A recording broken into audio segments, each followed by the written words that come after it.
to Namaste and Nonsense. Yeah, episode 3 this time. Episode 3, yeah. We got Francia and Kendrick here chatting up with you. We have a new topic to discuss today, which we started when we were on our dog walk this morning.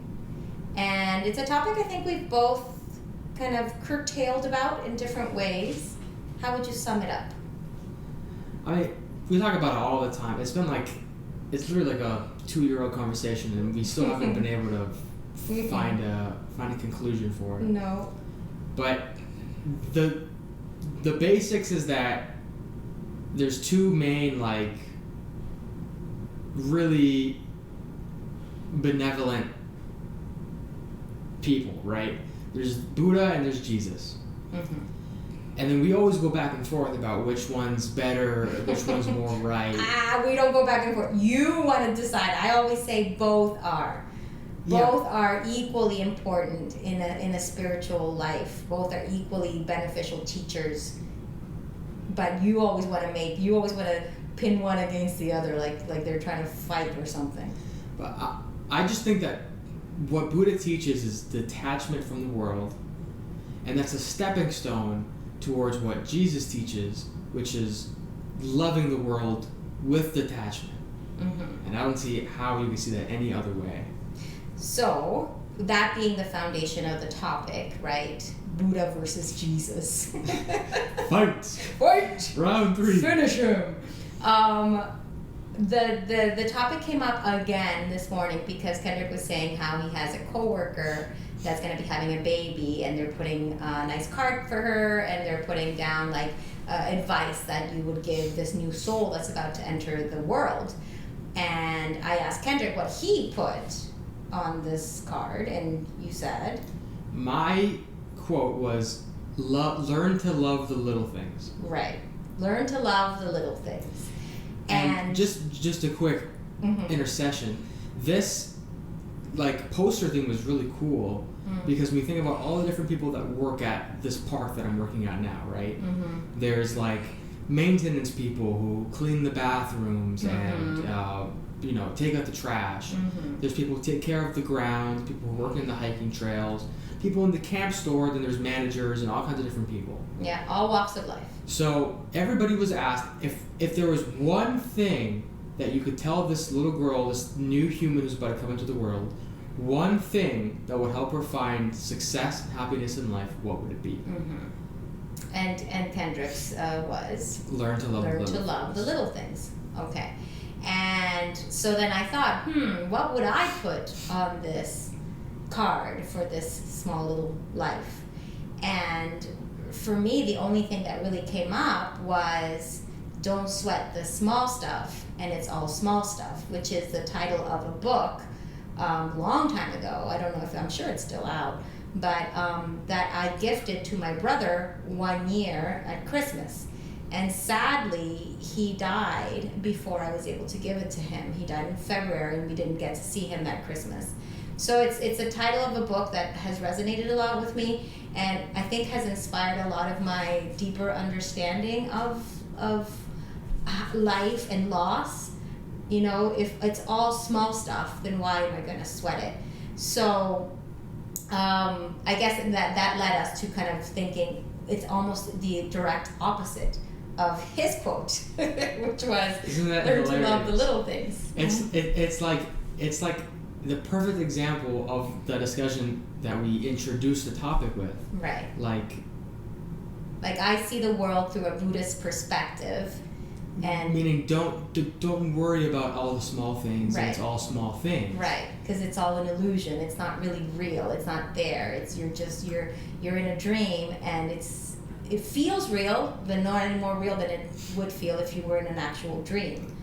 And then your perspective was the little things is what makes life worth living. Yes, they're small things, but you should learn to love them anyway. Yes. And so I guess for me, I would say that, one of the things that led to was kind of defining love in and of itself. Because I think maybe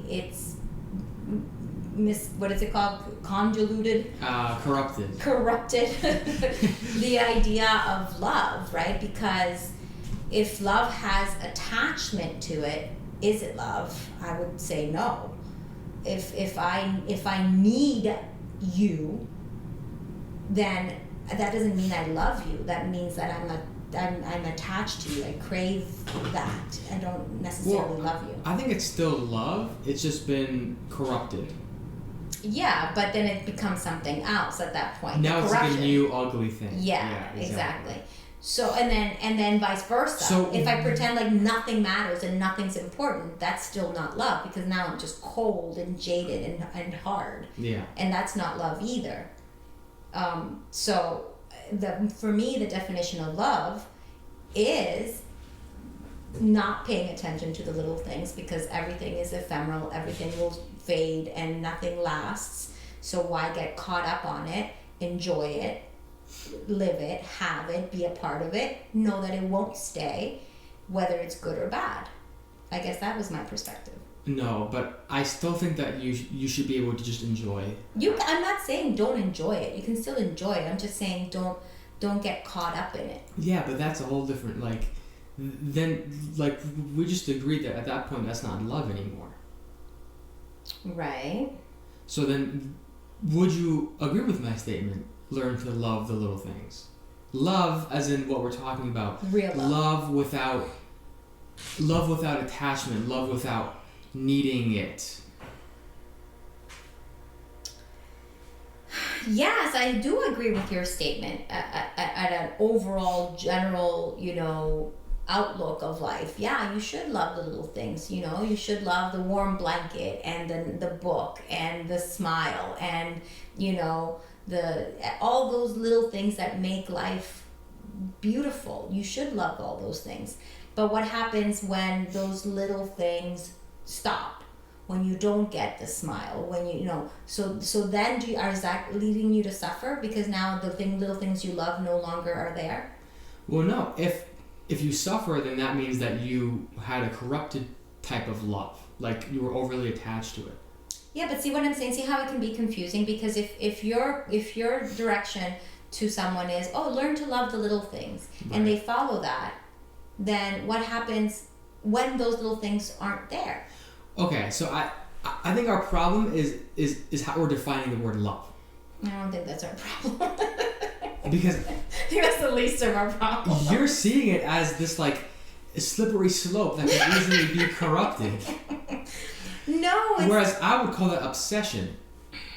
But the world works that way, Kendrick, because it doesn't have to. But it does. It does. You do. I know it doesn't have to, but it does. That's how the illusion of the world works. It works in that way. That when I like something, ooh, shiny, beautiful object. Yeah, that feels great. Ooh, that's so good. But this is why I think that the Buddha thing is an important step, because to be able to have that love that I'm talking about, that love, although it can be taken away and you don't have to fall apart, right? Like that type of love. Mm-hmm.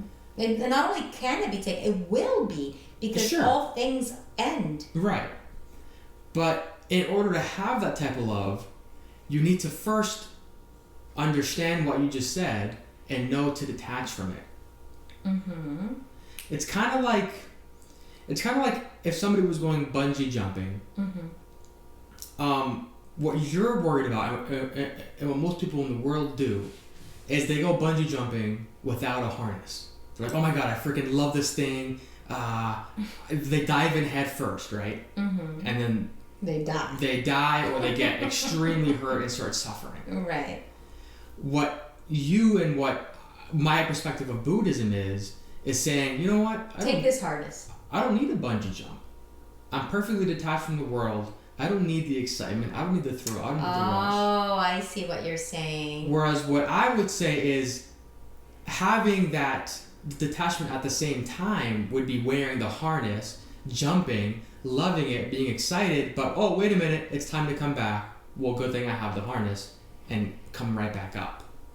So I don't think that what Buddhism, and I'm not obviously a freaking scholar on it, but from what I understand and from what I've studied. You aren't a a scholar, but you are a Buddhist. I am, and I've studied, and I've been studying a lot more on the Vedanta side lately, which I think very much intertwines with the Buddhist scriptures as well. But what I would say, it's not about don't go bungee jumping. It's the aim is always to try the best you can to do things that lead to some sort of spiritual growth.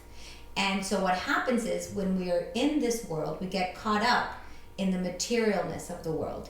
Because we get caught up, we just do get caught up in it. Okay. It's just a matter of fact, right?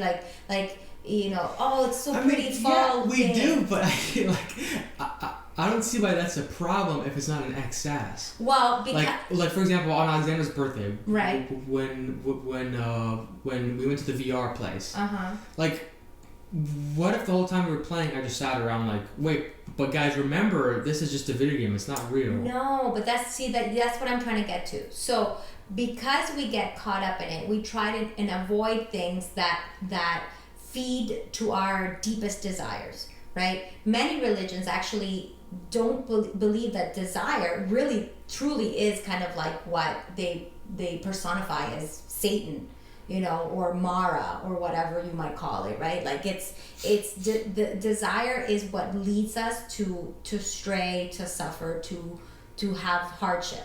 So it's different if I choose on a certain day to go and have an experience like the VR, right? But I'm not sitting there desiring it, wanting it so bad that it, like, my whole life depends on it.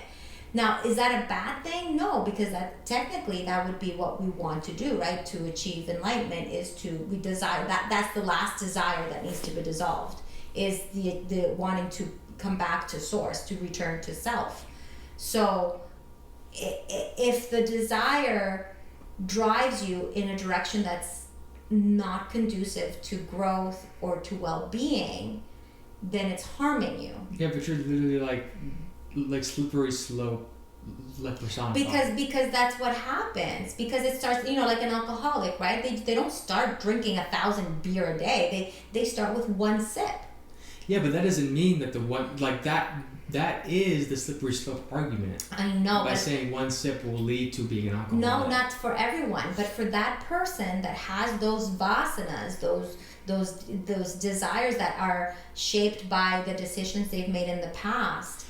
But then I don't see the alcohol as a problem. I see them as the issue. Right, but the alcohol is the what keeps them in the cycle of the problem. Because then there's no end to that. Like, we could say, Hitler. We could blame the people who handled his art school application. We could say, oh, you guys caused Hitler. No, it's not. I'm not saying that the alcohol is the cause. This person, the alcoholic's vasanas, the alcoholic's, like, past desires that have manifest, and now his actions have turned them into real things.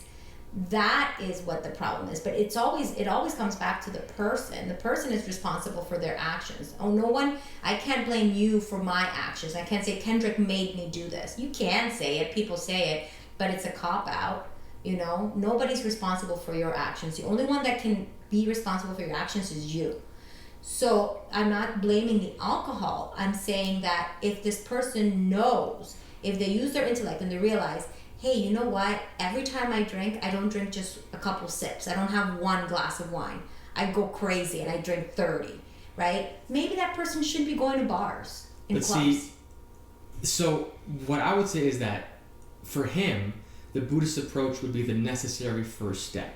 Completely detaching himself from alcohol. He notices the pattern. Well, not even alcohol. The places that are conducive to alcohol. The places that are conducive to anything relating to alcohol. Yeah. Even certain people. Let's say a certain friend that always takes him to a bar. Exactly. For example, right?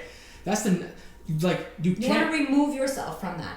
And I have to emphasize this. Mm-hmm. You can't get to the second step without doing this first step.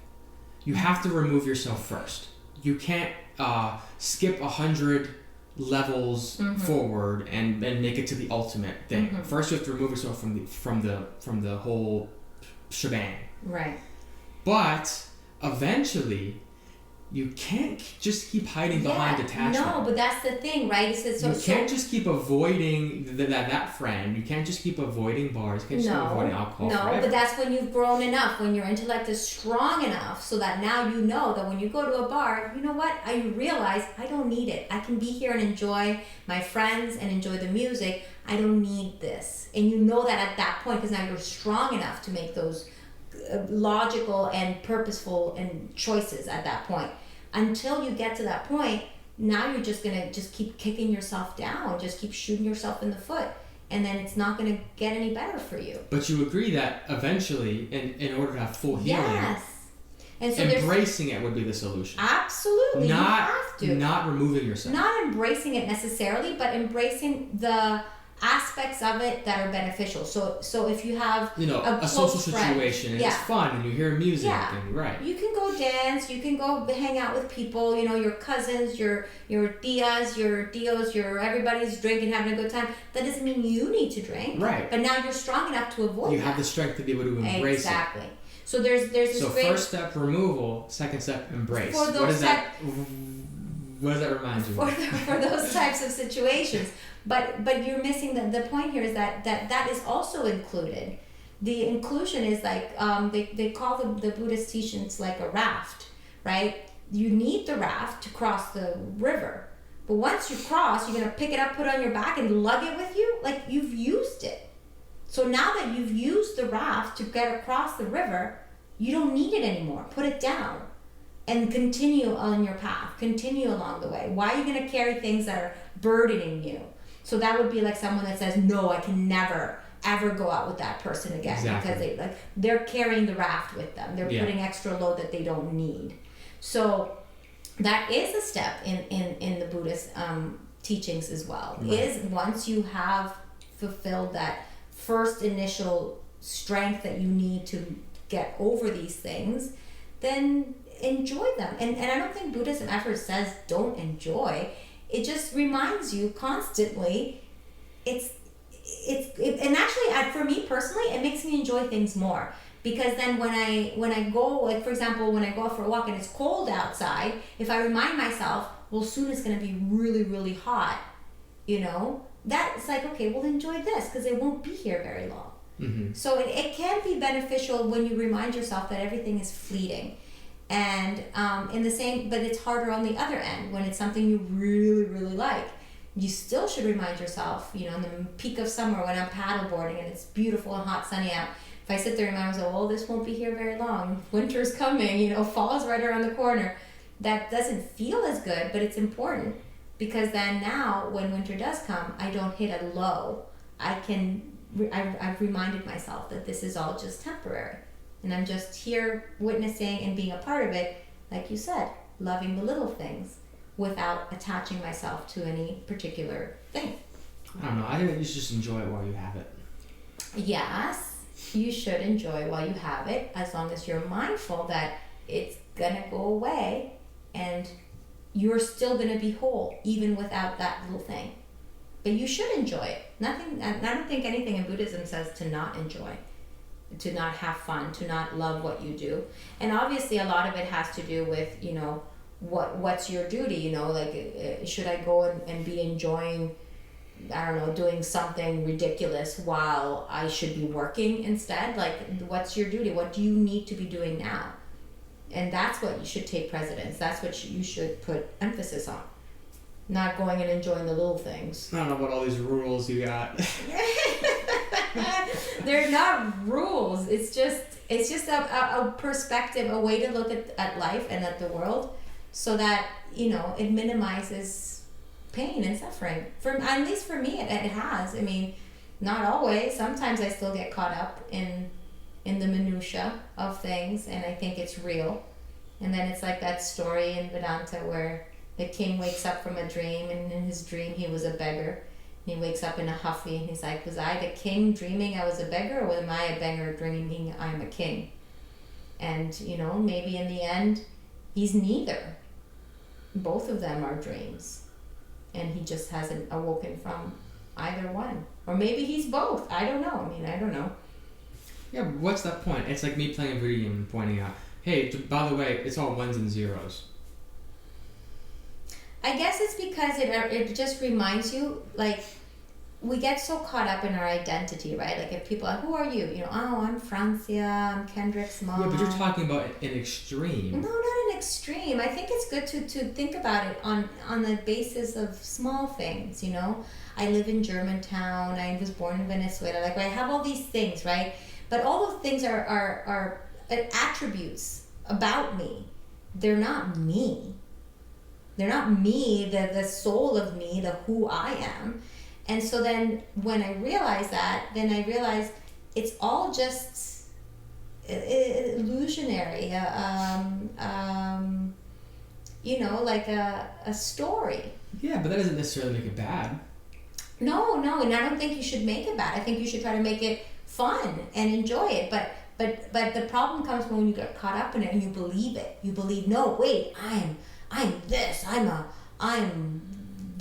from Venezuela, and this is what my family did, and you know, and then you get caught up in that, right. And I think that's when it becomes problematic.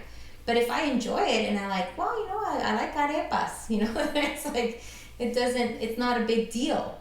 So maybe the solution or the end result of this is that the more we can combine these two ways of thinking, where don't sweat the small stuff and it's all small stuff that you love, you know, that you should love and enjoy. Maybe that's the quote. Yeah. Don't sweat the small stuff. And it's all small stuff that you should love and enjoy. And it's all small stuff that you should enjoy. Yeah. There you go. Maybe we should write that down on the little girl's card. No, I still like mine better. Stubborn. You're getting your nonsense back. Finally, it's about time. Yep. That's awesome. There you go. There you have it. And there you have it. Hopefully you guys were listening along and you're forming your own opinions as you were, and we would love to hear your opinions in the comments. Yep. You can follow me on Ahimsa Wellness Yoga on Instagram and Facebook. And then Kendrick has his Instagram too. Kenny Hikes Hawaii. Kenny Hikes Hawaii. Well, you get to see all his you can see my Appalachian Trail pictures. Yeah, adventures. And and then I have my ahimsawellnessyoga.com website where you can come practice yoga with me. And look forward to hopefully meeting some of you, seeing you. Until next time. Namaste. Bon voyage. And nonsense. Namaste.